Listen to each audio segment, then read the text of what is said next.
Unfortunately, Rico looked out, and the swarm was getting bigger and bigger. It was amassing its forces for a big push, obviously aware that Rico was growing a successful garden. It was a big swarm, and it was a hungry swarm. Rico knew he couldn't let it get any bigger. He needed to make a preemptive strike. He knew the swarm liked his drone for some reason, and he couldn't pedal fast enough or even motor fast enough off-road to get rid of it. So he waited for noon, right when the sun would be cresting the far-off mesa. It would give his plants the maximum power and potency. Their mouths were already open, but the pheromones just didn't reach that far with no wind. But Rico knew what he was going to do. Rico popped the drone off the charger backpack and had a few of the plants breathe on it with their attracting mist. This would make his drone extra irresistible. He then sent his drone to manual mode and sent it out to go attract the killer flies again. The drone sped off and Rico dug through his pockets. Upon checking the hybrid vehicle again, he got himself some road flares. There had also been some fuel in the vehicle, which he'd siphoned into throwable bottles. He had a few sitting next to him and brought them out to the edge of his plant perimeter. He dunked each upside down a little bit to soak a bit of the paper towel that was in them. A bit, but not too much. Rico had learned how to do this, working with the clove and gauze routine, healing his mouth. Each bottle had half-soaked paper towels, not enough to start evaporating, but enough to where they'd be ready. Rico silently hoped he didn't go through all this work to blow his hands off. So he went around and found some boards and rocks so he could launch them like a miniature catapult. When he got back, he saw the drone was almost there, so he told the drone to go back and forth a little bit, and the killer flies started following. Then he told the drone to come back at maximum speed. Tens of thousands of huge, fat, murderous flies barreled towards Rico's homestead at full speed. Rico steeled his nerves and set up his bottles on their boards with a crossboard. Rocks lay underneath, with all in parallel, so he could mash the main board and fire the bottles simultaneously. There were long enough boards, too, so they wouldn't all simply fly in his face and explode. He hoped, anyway. There wasn't enough time to really test with a rock, because the flies were coming, and they were coming fast. The drone flew at maximum speed. It was angled down and determined. A few of the faster flies caught up and ran into the rotors. The drone sputtered and spun, but was able to correct itself as bug guts splattered everywhere, but the drone still had 100 yards to go. Rico wasn't sure if the little drone could keep up, but it needed to. He stole a glance behind him, and his formidable plant squad was literally salivating at the thought of what was to come. It was as if they could sense the flies, and they reached out with every ounce of their energy, trying to extend the range of their fly-attracting pheromones. Rico turned as the drone covered the last 50 yards to the edge of his perimeter. He saw the sun's direct light crest the mesa wall. The beam seemed to chase the advancing now millions of killer flies. The sun was fast, but the bugs were faster. What was in shadow before was now clear as day. Within the bug swarm there were several humanoid figures. The one in the lead adorned a bug mask to the likes Rico had never seen. As the sun directly illuminated the savannah, he lost count at around 15 guys. He patted his 2 6-shooters. Not enough ammo. Rico never carried extra. There'd never been a point. There weren't very many reasons you'd ever need more than 12 rounds at 357 mag. Even if he made every hit and it was a kill shot, he was still hosed. He wasn't giving up, though. This was his home, and his little buddies were counting on him. The drone was able to get out in front a bit, and Rico popped both road flares and lit the paper towels. The drone cleared with the murderous insects mere seconds behind. Rico jumped as high as he could and crouched into a ball as he hit his plank, connected to all of those little catapults. 6 bottles launched directly into the swarm and exploded, killing thousands, maybe more. It was barely a scratch, though, and the flies advanced, completely unfazed. Barely a scratch in their numbers. 15 figures walking nonchalantly towards Rico's farmstead, as if the end was already inevitable. Rico retreated back to his homestead as the drone met him at the door in a defensive stance. He had programmed the drone that once its manual routine was over, it was able to defend the house at all costs, so no flies could get in. Out he brought a pressurized pesticide spray bottle full of paint thinner and attached the road flare to the nozzle. The flies would have to bypass the maze of muncher plants to get to him, but he knew they would. There were millions, and he was ready. As the wave hit and got dispersed, each plant was eating hundreds per gulp. Instead of digesting, some simply spit them out, killing hundreds more. Others released clouds that killed thousands, but weren't quite as fast as the spitters. Some sucked them up in the hundreds like bottomless pit vacuum cleaners. The biggest ones were jumping around with their pots still attached, eating and chomping as slime drooled everywhere. Any that got too close to the house, past his plants, Rico would flamethrower them as the drone chopped any that got behind him into soup. His biggest plant, Carnegie Asada, was eating with both heads as fast as it could go, and it kept getting bigger and bigger. Rico couldn't hardly see it being covered in flies, but he could see its silhouette, and it was getting huge. The sun finally caught up to the homestead, and all of the plants seemed to grow in size, at least another 30% in size. Rico burned and charred thousands of bugs before he ran out of fuel, so he did the next best thing he could think of. He ran into the house as his drone guarded the door, splatting bugs as much as it could, but it was running low on power. He came back out with a garden hose and began running around spraying the plants with the water from underground.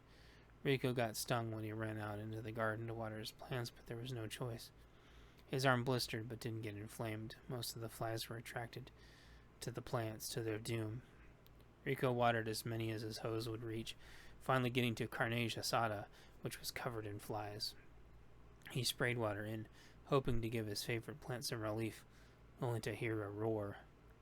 Before Rico had a chance to reflect on the fact that a two-headed monster plant was roaring, it burst from its pot and began devouring insects by the tens of thousands. Spores on its back were attracting all the bugs to it, and the two heads were able to cover each other. 10 munches and 20 munches later, the flies were starting to thin out. The plants were nearing exhaustion. Carnegie Asada was low to the ground with a tentacle-like root tail to counterbalance its two huge bulbous heads. The sun supercharged the plant, and at this rate the flies would all be gone soon. Then the shots rang out. Rico's prized plant monster took 3 direct shots, and one head shrieked in pain as the other looked to see what had stung it. Its thick plant armor too dense for the flies to hurt it. 3 more shots and Carnegie Asada was leaking plant juices from all over. Rico waved Carnegie Asada away to go hide, and it slunk off, dragging parts of itself behind in a trail of plant juice. Through the fog of war, Rico read the battlefield well. One of the assailants had a hand cannon. Rico shot him dead in the blink of an eye before he had a chance to think. The cannoneer went down, and 14 remained, charging at Rico. With expert aim, 11 more dropped as Rico flipped his hot pistols around to use as clubs and dropped into a defensive stance. The barrels burned his hands, but through the last few weeks he was all too used to pain. The leader, somehow only wounded from a direct hit from a .357 round, backed up into the distance and became obscured from Rico's vision. Only 2 left, one with a club and one with a spear. Thankfully, Rico had nailed the ones with bows and arrows first, although it wasn't precisely intentional, but it worked out well. Rico knew the spearman would get him no problem, not that the club would be a picnic either. He pivoted to keep the clubman in between him and the spearman. Eventually, Rico was able to backpedal until he got close to his plants, to one specific plant. He kept them distracted until they got too close to Sucky. Sucky latched onto his arm and was so strong it completely sucked the skin off his arm. He shrieked in pain and turned his attention to Sucky in order to club the plant to death. The distraction worked, and Rico lunged at him, smashing his head in with the butts of his 2 pistols. The spearman was on him in mere seconds, though, nearly running him through with the spear before Rico was able to roll out of safety. The trick wouldn't work twice, and they both knew it. Rico was out of options, so he tried to talk to the spearman, but no matter what Rico said as he backpedaled, the spearman wouldn't speak. He seemed to be here for one reason and one reason only: kill Rico and end the life of the plants. As Rico's back bumped against the back of the door, he knew it was over. He had debated trying to throw the 2 pistols at the spearman, but then he would have been even more defenseless. The spearman seemed insanely fast as well as ageless. Rico puffed his chest up and jumped into his defensive stance again. The spearman lunged to seamlessly finish Rico off in one thrust when Rico's drone came out of nowhere and shredded the spearman's face. Without thinking, Rico cleared the few steps forward, and with a few smashes, the spearman was no more. Rico gasped to draw his breath, stung everywhere. And looked up. The masked man was back, and he had over 30 friends with him. They all had clubs, and some were picking up the bows and arrows off the fallen warriors that had come before them. Rico took the spear, tossed it up a few times, then threw it as far as he could in an arc. The spear landed feet away from the group as they stood outside the garden perimeter, his plants finishing up the last of the flies. You cross that spear and you all end up like your pals here. I suggest you leave in peace. Rico said it with all the confidence he could muster. Whether it was true or not, he wouldn't die cowering or hiding. The leader looked at his group of warriors as if it was a joke. They all laughed a snarling laugh as if this was some kind of inside joke. That's when Rico heard another engine. This was a familiar engine, though. Not the engine sound of hundreds of thousands of flies, but the engine of friends. The attackers advanced past the spear stuck in the ground defiantly, as a van flew around the side of the yard and plowed into the group. 8 huge guys piled out and proceeded to beat the living tar out of the marauders like it was simply another day. Rico rushed in to help. The entire fight lasted not even 30 seconds. Rico slumped down laughing, so happy to be with his friends. The plants all danced happily at their victory, bug, guts, slime, and carcasses everywhere. One of the guys pulled Rico up and embraced him with a big hug. I'm so happy to see you, buddy. We've been cut off due to those damn bugs. They destroyed all the radios in the area, and we haven't been able to get close enough to signal you. Every time we went to go fix them, the bugs chase us off. You're here now, and that's all that matters. Chapter 24, Revelations 2. They all hugged and shook hands and had tea. Rico explained to them all the different sorts of plants and what they did. They helped him bury all the bodies, including the skeleton from the cliff. All of his friends got a plant to take home with them, and they promised to visit more often. Carnasia Sada was fine and went back to live in the cliff wall to overlook the valley, in case the bugs ever came back. Rico went to visit sometimes. He slept in the big dirt pile inside the cliff. The mail started coming in again on a normal schedule. There was a final letter from Joe, something about how there was an online store wish list on a dead man's switch tied to a huge insurance payout.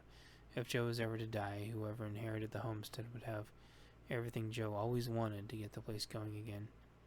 Rico considered it his honor to keep Joe's legacy alive.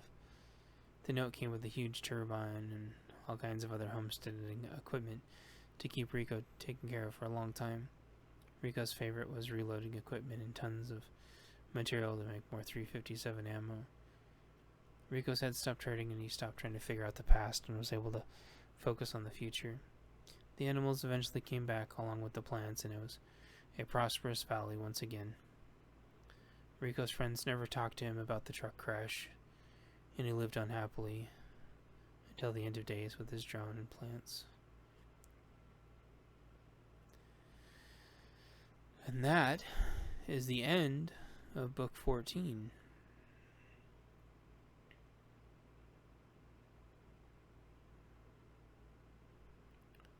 So I hope you enjoyed it. Bye bye.